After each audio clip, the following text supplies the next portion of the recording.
Hi friends, ಎಲ್ಲರಿಗೂ ಶುಭೋದಯ. Welcome to Soumya's cooking channel. ನಾನಿವತ್ತು ಬುಧವಾರದ ವ್ಲಾಗು ನಾನು ತೋರಿಸ್ತಾ ಇದ್ದೀನಿ. ನಾವಿವತ್ತೆಲ್ಲ ಏನೇನು ಮಾಡಿದ್ವಿ ಅಂತ ಈ ವ್ಲಾಗಲ್ಲಿ ಸಂಪೂರ್ಣವಾಗಿ ನೋಡೋಣ. ನಾನು ಫಸ್ಟು ಬ್ರೇಕ್ಫಾಸ್ಟ್ ಎಲ್ಲ ರೆಡಿ ಮಾಡಿ ಮಕ್ಕಳಿಗೆಲ್ಲ ಸ್ಕೂಲಿಗೆ ಕಳಿಸಿ ಎಲ್ಲ ರೆಡಿ ಆಯಿತು. ನಾನು ಯಾವಾಗಲೂ ಅರ್ಲಿ ಮಾರ್ನಿಂಗು ಟಿಫನ್ ಮಾಡೋದಿಲ್ಲ. ಯಾಕಂತಂದರೆ ನಾನು ಈ ಥರ ರಾಗಿ ಅಂಬ್ಲಿನ ಮಾಡಿಕೊಂಡು ಕುಡಿಯೋ ಅಭ್ಯಾಸ ಇದೆ. ಎದ್ದ ತಕ್ಷಣ ಉಗುರು ಬೆಚ್ಚಗಿರುವಂತಹ 1 ಗ್ಲಾಸ್ ನೀರು ಕುಡಿದು ಆ ನಂತರ ನಾನು ಇದು ರಾಗಿ ಅಂಬ್ಲಿ ಮಾಡ್ಕೋತೀನಿ. ಇದನ್ನು ಮನೆಯಲ್ಲೇ ನಾನು ರೆಡಿ ಮಾಡಿ ಇಟ್ಕೊಂಡಿದ್ದೀನಿ. 32 ಥರದ ಕಾಳುಗಳನ್ನ ಹಾಕಿದ್ದೀನಿ. ಹಾಕಿ ಆ ನಂತರ ಅದನ್ನ ಪೌಡ್ರ್ ಮಾಡಿ ಶುದ್ಧಿ ಮಾಡಿ ಇಟ್ಕೊಂಡಿದ್ದೀನಿ. ಈಗ ನಾನಿಲ್ಲಿ 2 ಸ್ಪೂನಷ್ಟು ಪೌಡರ್ ಹಾಕಿ 1.5 ಗ್ಲಾಸಷ್ಟು ನೀರು ಸೇರಿಸಿ 10 ನಿಮಿಷಗಳ ಕಾಲ ನಾನು ಇದನ್ನು ಚೆನ್ನಾಗಿ ಕುದಿಸ್ಕೋಬೇಕು. ಇದು ಚೆನ್ನಾಗಿ ಕುದ್ದ ನಂತರ ಹಾರಕ್ಕೆ ಬಿಡಬೇಕು. ಆ ನಂತರ ನಾನು ಇದನ್ನು ಕುಡಿತೀನಿ. ಇದು ತುಂಬಾ ಒಂದು ವಿಟಮಿನ್ಸ್ ಇರುವಂತಹ ಪೌಡರು. ಇದು ನಾನು ಕುಡಿದ್ರೆ ಆಲ್ಮೋಸ್ಟ್ ನನಗೀಗ ಒಂದು 8 o'clock ಕುಡಿದ್ರೆ ನಾನು 12ವರೆಗೂ ನನಗೆ ಹೊಟ್ಟೆ ಹಸಿವಾಗೋದಿಲ್ಲ. ಸೊ ಮಾರ್ನಿಂಗು ಬ್ರೇಕ್ಫಾಸ್ಟ್ ತಿನ್ನೋದಕ್ಕಿಂತ ಇದು ಬೆಸ್ಟು. ಏಕೆಂದರೆ ನಾವು ಯಾವಾಗಲೂ 32-33 ಕಾಳುಗಳನ್ನ ಡೈಲಿ ಸೇವಿಸೋಕ್ಕೆ ಸಾಧ್ಯನೇ ಇಲ್ಲ. ಸೊ ಹಾಗಾಗಿ ಈ ಥರ ಪೌಡ್ರ್ ರೂಪದಲ್ಲಿ ಮಾಡಿಕೊಂಡು ನಾವು ಒಂದು ಅಂಬ್ಲಿ ಥರ ಕುಡಿದಾಗ ದೇಹಕ್ಕೂ ಕೂಡ ಒಂದು ಒಳ್ಳೆ ಬಲ ಸಿಗುತ್ತೆ. ಹಾಗೆ ವಿಟಮಿನ್ಸು, ಮಿನರಲ್ಸು ಪ್ರತಿಯೊಂದು ಇದರಲ್ಲಿ ಸಿಗುತ್ತೆ. ಸೊ ಹಾಗಾಗಿ ನಾನು ಮನೇಲಿ ಪ್ರಿಪೇರ್ ಮಾಡಿಟ್ಕೊಂಡು ಆ ನಂತರ ನಾನು ಇದನ್ನು ಕುಡಿತೀನಿ. ಈಗ ನಾನು ಇದಕ್ಕೆ ಮಜ್ಜಿಗೆನ ಸೇರಿಸ್ಕೊಂಡೆ. ಅಂದರೆ ನಿಮಗೆ ಮೊಸರು ಬೇಕಂದ್ರೂ ಸೇರಿಸ್ಕೋಬೋದು, ಬಟ್ ಮಜ್ಜಿಗೆ ಹಾಕ್ಕೊಂಡಾಗ ಕುಡಿಯೋದಕ್ಕೂ ಟೇಸ್ಟಿಯಾಗಿರುತ್ತೆ, ತುಂಬಾ ಚೆನ್ನಾಗಿರುತ್ತೆ. ಸೊ ಹಾಗಾಗಿ ನಾನು ಬೆಳಗಿಂದ ಬ್ರೇಕ್ಫಾಸ್ಟನ್ನು ಮುಗಿಸ್ಕೊಂಡೆ. ಇಲ್ಲಿ ನೋಡಿ ನನ್ನ ಮಗ ಸ್ವಲ್ಪ ಕಿತಾಪತಿ ಮಾಡ್ತಿದ್ದಾನೆ. ನಾನು ಆಲ್ರೆಡಿ ಪೂಜೆ ಮಾಡಿ ಎಲ್ಲ ಮಾಡಿ ಬಂದಾಗಿತ್ತು. ಸೊ ಈಗ ಹೋಗ್ಬಿಟ್ಟು ಅವನು ನಾನು ಪೂಜೆ ಮಾಡ್ತೀನಿ ಅಂತ ಹೇಳಿ ಮಾಡ್ತಿದ್ದಾನೆ. ಬಟ್ ನಾನು ವೀಡಿಯೋ ಮಾಡ್ತಾ ಇರೋದು ಅವನಿಗೆ ಗೊತ್ತಿಲ್ಲ. ಸೊ ಸುಮ್ಮನೆ ಅವನು ಹೋಗ್ಬಿಟ್ಟು ಅವನಷ್ಟಕ್ಕೆ ಅವನು ಮಾಡ್ತಾ ಇರೋದು. ಎಷ್ಟು ಕ್ಯೂಟ್ ಅಲ್ವಾ ಮಕ್ಳುಗಳು. ನಾವೇನು ಮಾಡ್ತೀವೋ ಅದೇ ಮಾಡ್ತಾನೆ. ನೋಡಿ ಆಟ ಸಾಮಾನುಗಳಿಗೂ ಹೋಗಿ ಪೂಜೆ ಮಾಡ್ತಿದ್ದಾನೆ.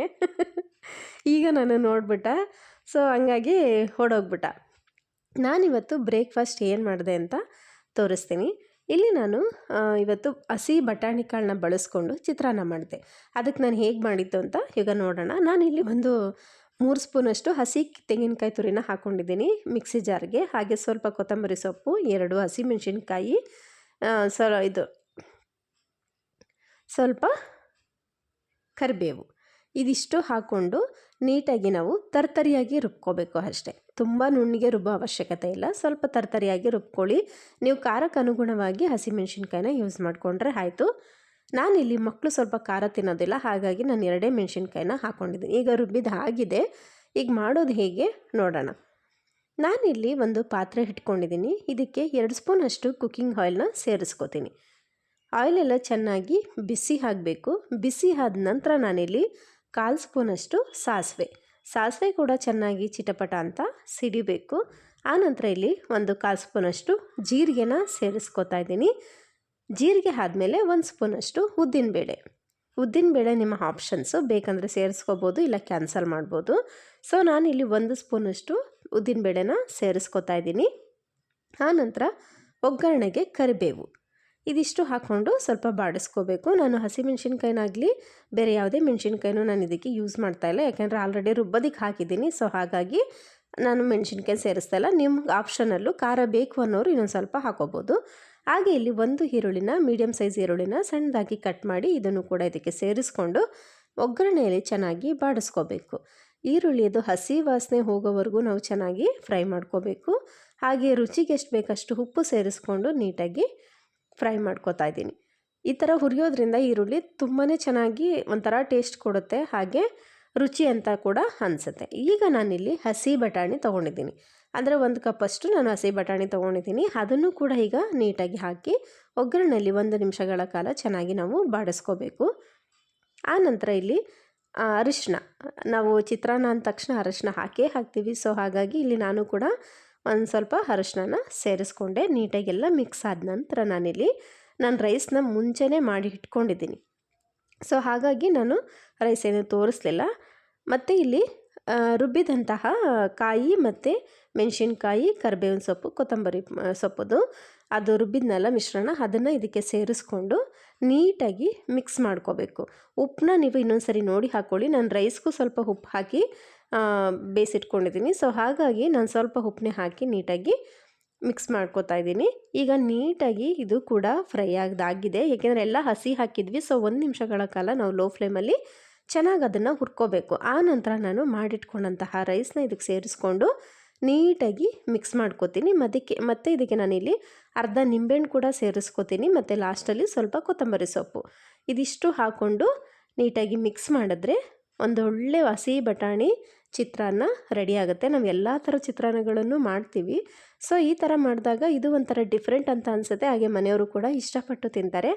ತುಂಬಾ ಚೆನ್ನಾಗಿರುತ್ತೆ. ನೀವು ಒಂದ್ಸರಿ ಟ್ರೈ ಮಾಡಿ.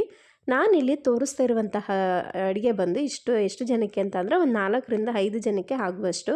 ನೀವೇನಾದರೂ ಜಾಸ್ತಿ ಜನಕ್ಕೆ ಯೂಸ್ ಮಾಡ್ಕೊಳ್ಳೋರಾದರೆ ಸ್ವಲ್ಪ ಜಾಸ್ತಿ ಯೂಸ್ ಮಾಡಿಕೊಂಡು ಇಂಗ್ರೀಡಿಯೆಂಟ್ಸ್ಗಳನ್ನ ನೀವು ಮಾಡ್ಕೋಬೋದು. ನೋಡ್ತಾ ಇದ್ದೀರಲ್ಲ, ಬಟಾಣಿ ಚಿತ್ರಾನ್ನ ರೆಡಿ ಆಯಿತು. ಇದು ನಮ್ಮನೆಯ ಇವತ್ತಿನ ಬ್ರೇಕ್ಫಾಸ್ಟ್. ತುಂಬಾ ರುಚಿಯಾಗಿರುತ್ತೆ, ತುಂಬ ಟೇಸ್ಟಿಯಾಗಿ ಬಂದಿತ್ತು. ನೀವು ಒಂದ್ಸರಿ ಟ್ರೈ ಮಾಡಿ. ಇವಾಗ ಬ್ರೇಕ್ಫಾಸ್ಟ್ ಎಲ್ಲ ರೆಡಿ ಮಾಡಿ ಆಗಿದೆ. ನಾನಿಲ್ಲಿ ಬಟ್ಟೆಗಳೆಲ್ಲ ಆಲ್ಮೋಸ್ಟು ವಾಷಿಂಗ್ ಹಾಕಿದೆ, ವಾಷಿಂಗ್ ಎಲ್ಲ ಆಯಿತು. ಸೊ ಬಾಲ್ಕನಿನೆಲ್ಲನೂ ಒಣಗಾಕ್ಬಿಡೋಣ, ಯಾಕೆಂದರೆ ಇವತ್ತು ಸ್ವಲ್ಪ ಚೆನ್ನಾಗಿ ಬಿಸಿಲು ಬಂದಿತ್ತು. ಹಾಗಾಗಿ ನಾವು ಎಲ್ಲ ಕೆಲಸ ಬೇಗ ಬೇಗ ಮುಗಿಸ್ಕೊಂಬಿಡೋಣ ಅಂತ ಹೇಳಿ ನಾನಿಲ್ಲಿ ಬಟ್ಟೆಗಳನ್ನೆಲ್ಲ ಹಾಕ್ತಾಯಿದ್ದೀನಿ.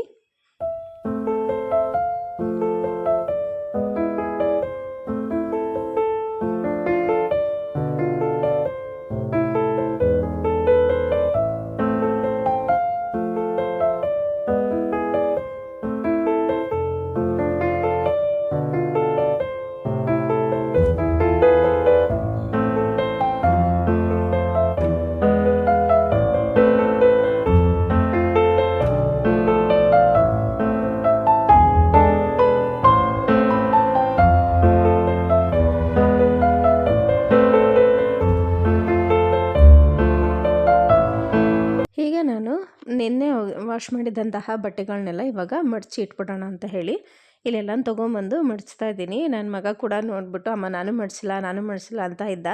ಸರಿಯಪ್ಪ ಆಯಿತು ಮಡಚು ಅಂತ ಹೇಳಿದೆ. ಪಾಪ ಅದಕ್ಕೆ ಹೆಂಗೆ ಬರುತ್ತೋ ಹಂಗೆ ಮಡಚ್ತಾ ಇತ್ತು. ಮಕ್ಕಳಿದ್ದಾಗ ಎಷ್ಟು ನಾವು ಕೆಲಸ ಮಾಡಿದ್ರೂ ಸಾಕಾಯಿತು ಅಂತ ಅನಿಸೋದೇ ಇಲ್ಲ, ಏಕೆಂದರೆ ಅವ್ರು ಮಾಡೋ ತುಂಟಾಟಗಳು ನೋಡಿದ್ರೆ ಏನೋ ಒಂಥರ ಖುಷಿ ಅನಿಸುತ್ತೆ, ಮತ್ತು ನಮಗಿನ್ನೂ ಎನರ್ಜಿ ಬರುತ್ತೆ ಕೆಲಸಗಳು ಮಾಡಬೇಕು ಅಂತ. ಸೊ ಹಾಗಾಗಿ ನನ್ನ ಮಗನೂ ಸ್ವಲ್ಪ ತುಂಟ ಜಾಸ್ತಿನೇ, ಎಲ್ಲ ಕೆಲಸನೂ ಮಾಡ್ತೀನಿ ಅನ್ನತ್ತೆ, ಮತ್ತು ಎಲ್ಲ ನಾನು ಮಾಡ್ತೀನಿ ಹಾಗೆ ಹೀಗೆ ಅಂತೆಲ್ಲ ಮಾತಾಡ್ತಾ ಇರುತ್ತೆ. ಒಂಥರ ಕ್ಯೂಟ್ ಅಂತ ಅನಿಸುತ್ತೆ. ಇವತ್ತು ಅವನಿಗೆ ರಜಾ ಇತ್ತು. ಸೊ ಹಾಗಾಗಿ ನನ್ನ ಜೊತೆ ಚೆನ್ನಾಗಿ ಟೈಮ್ ಸ್ಪೆಂಡ್ ಮಾಡ್ದ. ಅವರಿಗೆ ಸಂಕ್ರಾಂತಿ ಹಬ್ಬಕ್ಕೆ ಅಂತೇಳಿ 2 ಡೇಸ್ ರಜಾ ಕೊಟ್ಟಿದ್ರು. ಸೊ ಅವ್ನಿಗೆ ಮಡ್ಚಕ್ಕೆ ಬರ್ತಾ ಇರಲಿಲ್ಲ. ನಾನೊಂದು ಸರಿ ಹೇಳ್ಕೊಟ್ಟೆ, ಮತ್ತು ಅದೇ ತಪ್ಪು ಮಾಡ್ತಾ ಇದ್ದ. ಇವಾಗ ಅಮ್ಮ ನಾನು ಮಡ್ಚ್ತೀನಿ ಇರಮ್ಮ ಅಂತೇಳಿ ಕ್ಯೂಟಾಗಿ ಇದು ಮಾಡ್ತಾ ಇದ್ದಾನೆ. ಮತ್ತೆ ನಾನು ಒಂದ್ಸರಿ ಹೇಳ್ಕೊಟ್ಟೆ, ಇದಲ್ಲಪ್ಪ ಈ ಥರ ಮಾಡು ಅಂತ. ಸೊ ಆಯ್ತಮ್ಮ ನಾನು ಮಾಡ್ತೀನಿ ನೀನು ಬಿಡು ಅಂತ ಹೇಳಿ ತಾನೇ ಮಾಡ್ತಿದ್ದಾನೆ. ಮಕ್ಕಳಿಗೆ ಒಂದ್ಸರಿ ನಾವು ಏನೇ ಹೇಳ್ಕೊಟ್ರು ತುಂಬ ಅಬ್ಸರ್ವೇಷನ್ ಮೈಂಡ್ ಮಕ್ಳಿಗೆ ತುಂಬ ಇರುತ್ತೆ. ಸೊ ನಾವೇ ಒಂದೊಂದು ಸರಿ ಮರೆಯೋದು ಜಾಸ್ತಿ, ಬಟ್ ಮಕ್ಕಳಂತೂ ತುಂಬ ಕ್ಯೂಟಾಗಿ ತುಂಬ ಬೇಗ ಅಬ್ಸರ್ವ್ ಮಾಡಿಕೊಂಡು ಅದನ್ನು ಬೇಗ ಪರ್ಫೆಕ್ಟಾಗಿ ಕಲಿತಾರೆ. ನೋಡಿದ್ರೆ ನೀಟಾಗಿ ಮಡಚಿ ಇಟ್ಟಾಯ್ತು ಅವನು. ಸೊ ನಾನಿವತ್ತೊಂದು ಬ್ಯೂಟಿ ಟಿಪ್ಸ್ನ ಹೇಳ್ತಾ ಇದ್ದೀನಿ. ಅಂದರೆ ಫೇಸು ತುಂಬ ಜನಕ್ಕೆ ಈ ಬಿಸಿಲಲ್ಲಿ ಹೋದಾಗ ಟ್ಯಾನ್ ಆಗೋ ಚಾನ್ಸಸ್ ಇರುತ್ತೆ. ಸೊ ಅಂಥವರು ಇಲ್ಲಿ ಮೈಸೂರು ದಾಲ್ ಅಂತ ಬರುತ್ತೆ. ಮೈಸೂರು ದಾಲ್ ಅಂದರೆ ಮೈಸೂರು ಬೇಳೆ, ಅದನ್ನು ತೊಗೊಂಬಂದು ನಾವು ಪೌಡ್ರ್ ಮಾಡಿ ಇಟ್ಕೊಂಡ್ರೆ ಸಾಕು. ಬೇರೆ ಇದು ಏನೂ ಇಂಗ್ರೀಡಿಯೆಂಟ್ಸ್ನ ಇದಕ್ಕೆ ಆ್ಯಡ್ ಮಾಡೋ ಅವಶ್ಯಕತೆ ಇಲ್ಲ. ಸೊ ನಾನು ಆಲ್ರೆಡಿ ಪೌಡ್ರ್ ಮಾಡಿ ಇಟ್ಕೊಂಡಿದ್ದೀನಿ. ಇದನ್ನು ನಾನು ಯೂಸ್ ಮಾಡ್ತೀನಿ ಕೂಡ. ನನಗೆ ಯಾವುದೇ ಸೈಡ್ ಎಫೆಕ್ಟ್ ಆಗಲಿ ಇನ್ನೊಂದಾಗಲಿ ಆಗಿಲ್ಲ. ನನ್ನ ಫೇಸು ಕೂಡ ತುಂಬಾ ಚೆನ್ನಾಗಿ ಕ್ಲಿಯರಾಗಿದೆ. ಸೊ ಹಾಗಾಗಿ ನಾನು ಏನಾದರೂ ನಿಮ್ಮದು ಜಾಸ್ತಿ ಇದಾಗಿದ್ದರೆ, ಟ್ಯಾನ್ ಆಗಿದ್ದರೆ ನೀವು 1 ವಾರ ಪೂರ್ತಿ ಯೂಸ್ ಮಾಡಿದ್ರೆ ಬೇಗನೆ ಕ್ಲಿಯರ್ ಆಗುತ್ತೆ. ಸುಮ್ಮನೆ ಹೋಗಿ ಆ ಬ್ಯೂಟಿ ಪಾರ್ಲರ್ಗಳಿಗೆ ದುಡ್ಡೆಲ್ಲ ಕೊಡೋ ಬದಲು ಮನೆಯಲ್ಲೇ ನಾವು ಈ ಥರ ಮಾಡಿಕೊಂಡಾಗ ಒಂದೊಳ್ಳೆ ಹೆಲ್ತಿ ಸ್ಕ್ರಬ್ಬರೆಲ್ಲ ನಾವು ರೆಡಿ ಮಾಡಿಕೊಂಡು ನಮ್ಮ ಫೇಸಿಗೆ ಅಪ್ಲೈ ಮಾಡ್ಬೋದು. ಯಾವುದೇ ಸೈಡ್ ಎಫೆಕ್ಟು ಕೂಡ ಇರೋದಿಲ್ಲ. ನಾನಿಲ್ಲಿ 1 ಸ್ಪೂನಷ್ಟು ಆ ಪೌಡ್ರ್ ಮಾಡಿಟ್ಕೊಂಡಿದ್ನಲ್ಲ, ಆ ಪೌಡ್ರ್ ಹಾಕ್ಕೊಂಡೆ. ಸ್ವಲ್ಪ ನೀರು, ನಿಮ್ಗೆ ಅಗತ್ಯ ಎಷ್ಟಿರುತ್ತೋ ಅಷ್ಟು ನೀರು ಸೇರಿಸ್ಕೊಂಡು ನೀಟಾಗಿ ಪೇಸ್ಟ್ ಥರ ಸ್ವಲ್ಪನೂ ಗಂಟಿಲ್ದಿರೋ ಥರ ನೀಟಾಗಿ ಮಿಕ್ಸ್ ಮಾಡಿಕೊಂಡು ಫೇಸ್ಗೆ ಅಪ್ಲೈ ಮಾಡಿದ್ರೆ ಸಾಕು. ಹಾಕಿದ ನಂತರ ಚೆನ್ನಾಗಿ ಅದು ಒಣಗಬೇಕು. ಒಂದು 5-10 ನಿಮಿಷ ಬಿಡಿ, ಅದು ಚೆನ್ನಾಗಿ ಒಣಗುತ್ತೆ. ಒಣಗಿದ ನಂತರ ನೀವು ಫೇಸ್ ವಾಶ್ ಮಾಡಿಕೊಂಡ್ರೆ ಸಾಕು. ತುಂಬಾ ಚೆನ್ನಾಗಾಗುತ್ತೆ ಸ್ಕಿನ್ನು. ಹಾಗೆ ಫೇಸ್ ಕೂಡ ತುಂಬ ಗ್ಲೋ ಆಗುತ್ತೆ ಮತ್ತು ಕ್ಲಿಯರ್ ಆಗುತ್ತೆ. ಟ್ಯಾನ್ ರಿಮೂವಲ್ ಕ್ಲಿಯರ್ ಆಗುತ್ತೆ. ಸೊ ಹಾಗಾಗಿ ಈ ಥರ ಒಂದು ರೆಮಿಡಿ ಅಂತ ಹೇಳ್ತಾ ಇದ್ದೀನಿ. ನೋಡಿ, ನಿಮಗೆ ಲೈಕ್ ಆದರೆ, ಇಷ್ಟ ಆದರೆ ಫಾಲೋ ಮಾಡಿ. ತುಂಬಾ ಚೆನ್ನಾಗಿರುತ್ತೆ. ನಾವು ಸುಮ್ಮನೆ ಹೋಗಿ ಅಲ್ಲೆಲ್ಲ ಅಮೌಂಟ್ ಕೊಟ್ಟು ಕಳ್ಕೊಳ್ಳೋ ಬದಲು ಈ ಥರ ಮಾಡಿದ್ರೆ ಬೆಸ್ಟ್ ಅಲ್ವಾ.